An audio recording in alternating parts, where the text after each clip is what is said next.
I'm very glad because one of the Spac Nation pastors, I think he's the second in command, Samuel Akokhia, will be going to jail. Yes, by God's grace, he will be going to jail. That's actually where he belongs. He will be going to jail for battering a young woman. She used to be a Spac Nation member. I think she was there for like 7, 8 years.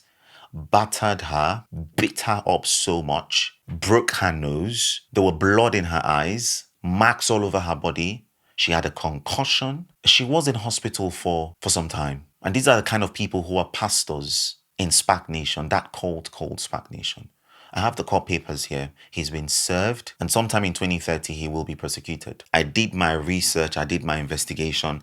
I got these papers because I want to come clear for people who do not understand what is happening in that cold Spac Nation. This is a letter from the Met Police, and this was served on the 8th of April 2026, and it says, case against Terry Clerk and Samuel Akokhia. By the way, Terry Clerk is also, I think he's a leader. I don't know if he's a pastor in the church, but he's Samuel Akokh's mentee. Let's read the letter. I had to blow out those parts because they contain sensitive and confidential details. So Terry Clerk, one assault occasioning actual bodily harm, contrary to Section 47 of the Offences Against the Person Act 1861.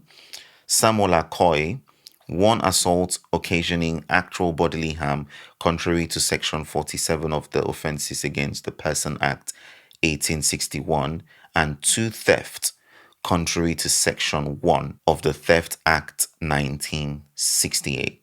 Now, Terry Clerk and Samuel Akokhia are both on conditional bail, which means that they have not been kept in custody, but have restrictions and conditions they must adhere to.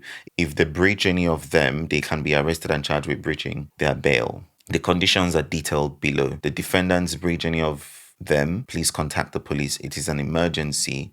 Please contact 999. Otherwise, report the breach by calling 101. They must not contact you directly or indirectly. The trial will be held at Isleworth Crown Court on blah, blah, blah.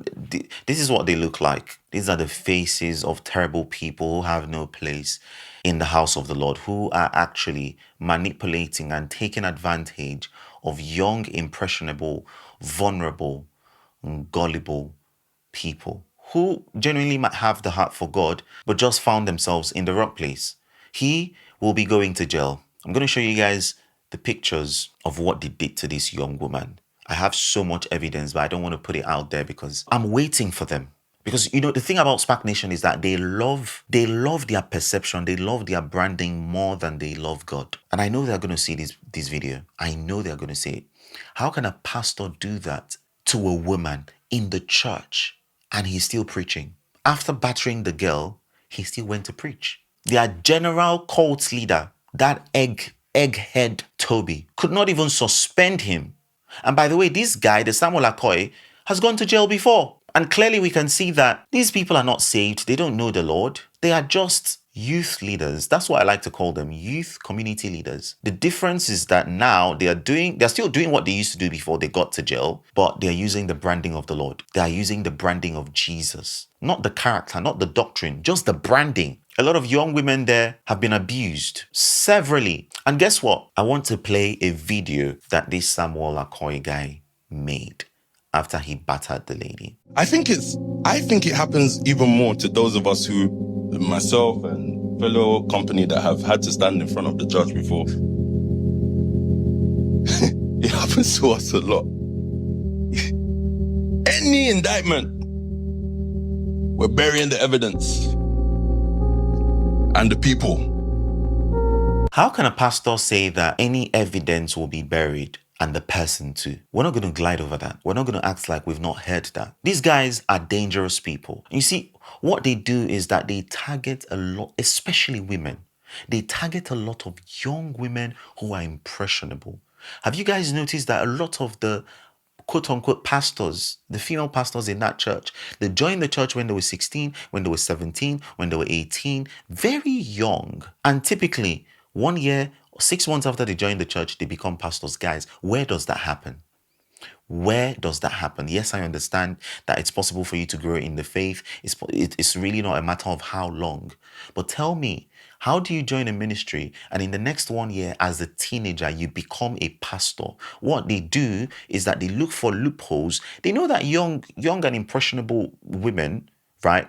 They love that sense of belonging. Well, generally young people, they love that sense of belonging. So they entice them. They tell them about, these big dreams and whatever and what they're going to do for them. So you see young impressionable girls join them, and just because they want to tie them in that church, in that cult rather, they make them pastors, they give them positions, as a way of making them responsible and to buy their loyalty to be in that cult forever. I'm going to play this video for you guys, and you will notice that most of the female pastors came in as teenagers. I became a pastor when I was 19, so I actually was the first youngest pastor.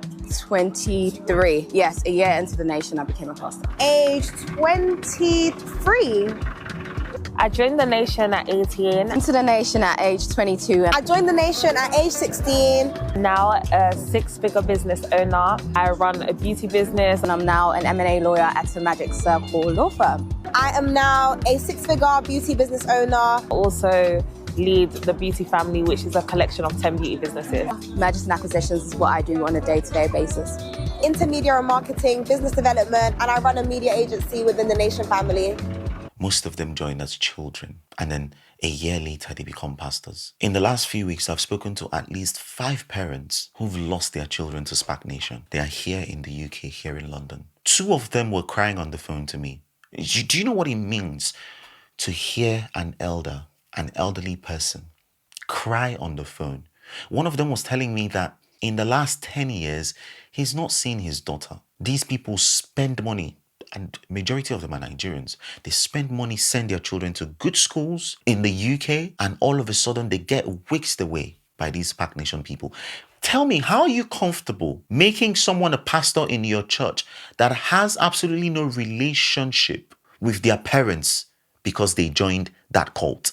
And all of them, they have debts that have been incurred because of the pressure that they are put on in Spac Nation. Another woman was in tears. That day, I was so angry. I was incensed. My blood was boiling. She's tried to reach out to Toby. She's tried to speak to people to speak to her. She just wants to speak to her daughter. She's not spoken to her daughter in 3 years. Imagine having a child. So what is it about this pattern of alienating these people from their families? If that is indeed a church, if they indeed serve the Lord, what is it about alienating them from their families? Making them not speak to their families, teaching them that their families are against them. And by the way, these families are not pagan families. They are not witch families. These families are Christian families. Some of them are ministers of the gospel. There is that pattern of taking them away from every source of common sense, brainwashing them, housing them somewhere. I know all of their hideouts. One is in East London. I just don't want to mention.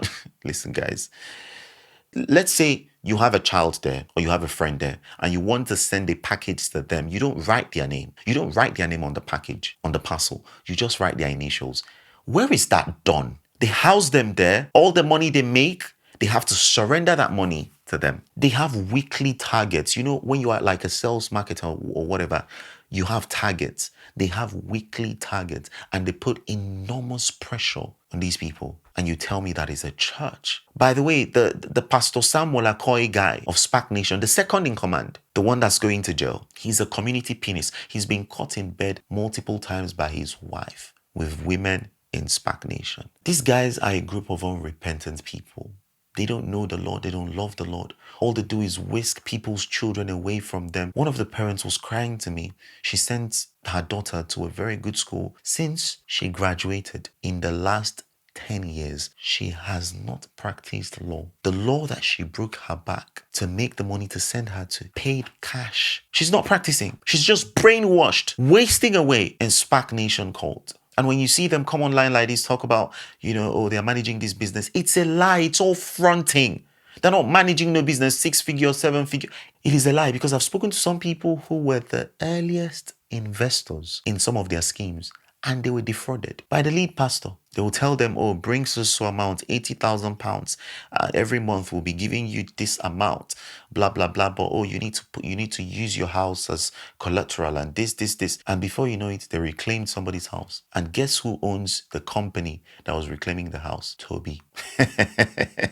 I'm talking about people that have known him 15 years, 20 years. I've spoken to them, and guess what? Some of them are ready to be on record. Some of them are ready to speak to me on camera, and that will be coming up very soon. Because the kind of damage these guys are doing to the black community is unfathomable. You might not understand until you have a child, until you lose a child to them. Someone who's like 16, and you've not spoken to your child in 10 years, in 8 years. In 7 years, you try everything to reach the so-called pastor. They don't respond to you. You are getting letters from the bank about humongous debt that your child is owing, even though they no longer live with you. Some of these girls that you see that are called themselves pastors, they have debt of 70K, 80K. They go to work, they come back at the end of the month, they give their salary to these fraudsters, and then you say they are serving the Lord. And these are the people that will pride and say, oh, we don't take tithe. We're not about your money. Because, you know, the Toby guy is very critical of Nigerian pastors or pastors who take tithing. He doesn't take your 10%, but he takes everything. He takes your destiny. He takes your life. He takes your passion. He takes your 100%. He pressurizes you to go into debt. For his birthday, they are pressurizing people, young people, to go into debt to raise money for his birthday. And you're telling me that is not a cult that's out to destroy the lives of young black British people here in the UK. In 2030, we will live by God's grace and we will see Samuel Akokhia in prison. That will definitely happen. I will be releasing a series of videos speaking to people that have been victims, speaking to parents. I have a lot of them that are warming up. By the time the parents start speaking, I know Spac Nation, they will start putting out chunks of PR there, trying to debunk nonsense. I don't think you know me. Go and ask about me. I'm not your British YouTubers and influencers that you can just... Nobody cancels me. Go and ask about me in the Nigerian media. Nobody cancels me. I'm not scared of whatever you're going to say. So I'm here for you, and I'll make sure that that cult you've built will collapse on your heads. Anyways, guys, share this video with parents who have children in the UK, with young people who are in the UK. Please share it with them. They need to know what's happening there. They need to avoid it. Make sure to like and subscribe. See you guys later.